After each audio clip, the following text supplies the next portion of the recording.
I am on Patreon, and Patreon is a platform where I will upload interesting videos where you can learn astrology. Connect with me on Patreon, and we will grow. And I will give you much more deep insights on Vedic astrology, and lot more secrets will be shared there.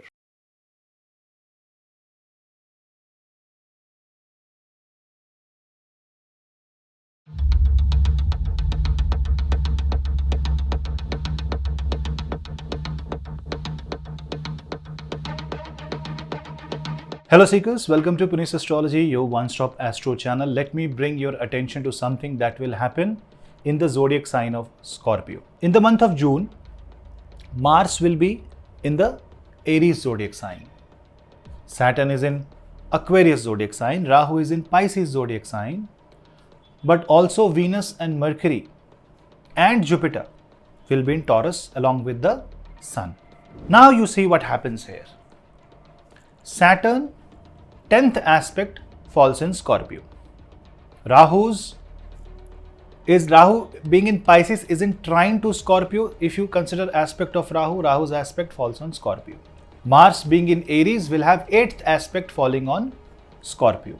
Now Sun, Mercury, Venus and Jupiter, which is in Taurus zodiac sign, will have a direct aspect to Scorpio. And for a couple of days in this entire duration till mid of June, when Moon will be in the Taurus zodiac sign, Moon will aspect Scorpio. So apart from Ketu, all 8 planets are aspecting one zodiac sign of Scorpio, and this is a very, very unique energy shift happening around Scorpio. So if you are a Scorpio ascendant and Scorpio moon sign, listen to this video very carefully. And if you are not a Scorpio or moon sign or even ascendant, this is still a very important time for you, because the house in your horoscope ruled by Scorpio, that house will be triggered by the energies of so many planets. Let's discuss that in brief. But before that, do not forget to hit subscribe, hit the bell icon and share this video among family and friends. And if you want to take my consultations, you can drop me an email for Instagram, Reels and other interesting stuff. And if you want to follow me on Telegram, the link are in the description box below. You can also join my Instagram subscription for some behind the scene and some casual interaction. Vrishchik Rashi, a zodiac sign which rules 8th house of Kalpurush. That means it's a zodiac sign of transformation.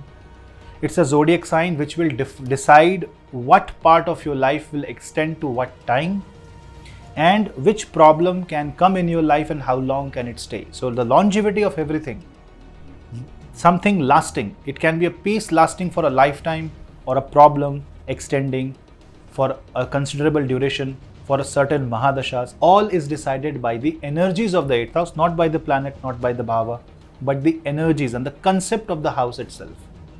This Bhava is the expression of transformation. Any planet aspecting this Bhava, any planet transiting from this Bhava are going to be an agent of transformation. Say Saturn has a 10th aspect on Scorpio. That means Saturn wants you to work on the Vrishchik Rashi energies. Now where is Saturn? In Purva Bhadrapada Nakshatra. So the first thing is that it is going to decide that certain aspects of life will continue and you will have to stop certain things in life. Then Rahu is in trine with Scorpio. This makes Scorpio a very mysterious, this gives a Scorpio a very mysterious and an occult angle. Where is Rahu? In Revati Nakshatra. That means the mysticism increases 10 times, 100 times, 1000 times.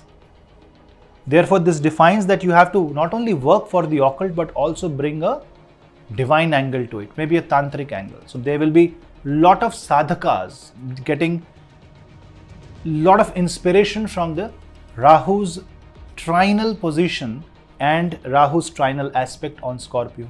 Mars.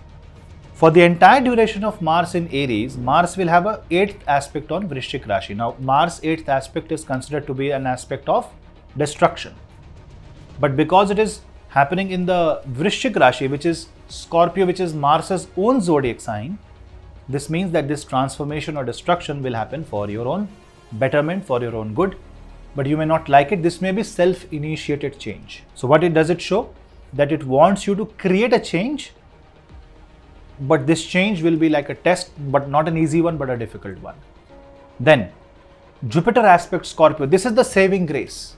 This is where all the value system will be defined. This is where you will have to work for yourself. This is where you will have to focus on your finances, and great changes can happen, but you have to follow the path of Jupiter, and Jupiter's path is Sattvic. You follow the guidelines, you follow the principles, you stick to your values, you stick to the dharma, and you will have to show the gratitude to the universe and accept the energy by bowing down. Bring sun into this flavor. Remember, the sun, which is making both Venus and Jupiter go combust. That means sun is going to highlight it's like a floodlight focusing on the Scorpio. So Scorpio is one area which was hidden, and now it is not hidden. So everything that is hidden will be uncovered. You will see every single thing, good or bad and ugly, right in front of you. All you have to do is have that eyesight. Bring Mercury there. It will tell you how to involve your consciousness into this flavor. See how rare it is, right? Every single planet aspecting Scorpio. That means Scorpio ascendant and moon sign natives should be careful. Definitely this is going to be a trigger. This is not a one-day transit. This will stay there for like certain degree, and forget about the smaller planets like fast moving planets up to Mars. Jupiter, Saturn and Rahu, all three will have a strong aspect on Scorpio for at least 1 year. So definitely this means business. For Aries, this is about your own transformation. The process starts 1st of June and it will continue for many more years to come. This is a transformation that has to be very personal, something that is exclusive to your horoscope. If you want to know where the transformation will begin, see where your Mars is placed. For Taurus, this will be more about you establishing association with your circumstance. Maybe this will change the place, or maybe this will change your outlook. Something will happen where everything around you will change. For Gemini, this is going to be a golden opportunity to destroy the prarabdha. That means anything that you have to pay, cancel the debt. Debt cancellation is the theme. And for upcoming months and years, there will be an underlying agenda of the planets that would want you to follow and focus on your duties. Anybody swaying away from the duty will be pulled back. Mark my word, this is the trigger point, and this should be added and at least taken into consideration for all future assumptions, for all future planning. For Cancer, this is going to be a 5th house transit. That means you will burn your Purva Punya. Your duty is to collect as much Punya as possible, do as much good work as possible, so that you benefit tomorrow and you help children. For Leo, this is about 4th house, so property related matter or property and happiness, Sukha Bhava.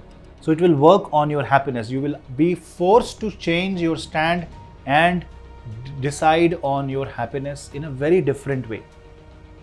This is the holistic and a bird's eye view of this transit. Where is your 4th lord?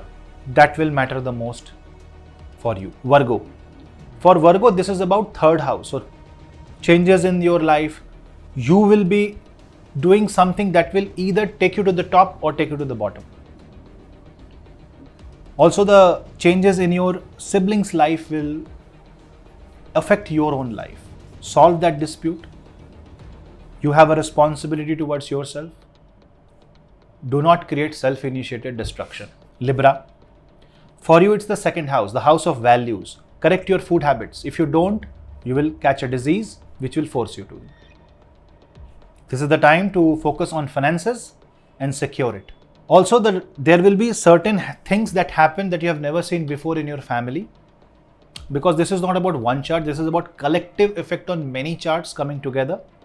Hard to calculate precisely unless you see every single chart, but you can understand the trend of energy, because now we are only considering what if every planet aspects one zodiac sign. For Scorpio, obviously it is your entire life, your existence, and that is going to change for good. Focus on upward transformation.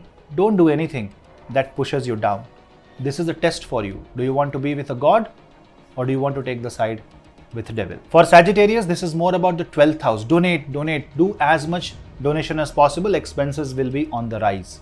Maybe these expenses are for good, for bad, but expenses will happen. That's the theme. Also, spend some time lonely with yourself, because this is how the planets are. They want to make you lonely a bit. Love your own company. For Capricorn, this is more about knowing whom you are connected to, knowing your customers, knowing your people around you, knowing your association, and choose right association and get out from toxic circumstances. Aquarius. For Aquarius, this is about 10th house. Your career is going for a transformation, your reputation. So focus more on the career side of life without ignoring the personal life. If every planet is focusing on the career house, that means entire focus is on that particular zodiac sign. So focus on your duty, responsibility, and increase your abilities. Make yourself more and more capable. And for Pisces, this is more about 9th house, dharma. So your duty is to follow the path of dharma, do rituals, read Bhagavad Gita, and do what is right. Maybe you don't think that will make you happy. Say for example, you have to take a decision that is going against what you have asked for in the life, but on a greater level, that is the right decision. Good for you, good for family, good for everybody, good for society, then take that call. You will see that after a few months, you will not regret that decision. Also, the entire focus is to bring back, for you, one word will be soul realignment. Focus on that. So you see, when every single energy is directed towards one area of life, one zodiac sign, that means there is lot of, I will say, substance to it. Scorpio wants that transformation. That area of life will be triggered. And if you have planets in Scorpio zodiac sign, if you are running a Scorpio Chardasha, or if you are running the Mahadasha or Antardasha of the planet that is in Scorpio zodiac sign, start following the transformation path. Allow the changes to happen. Do not be resistant. If you become rigid, things will become very difficult. And these transformation will make you a better person. This is something which is not a very direct transit. It's a very latent effect, an effect that will happen behind the scene and will take longer time to come in appearance. But the underlying theme is very strong. The undercurrent is very strong. The ocean or the river or the lake may look calmer on the top, but lot is happening when you go deep. If possible, learn Vedic astrology and see how deep you can go.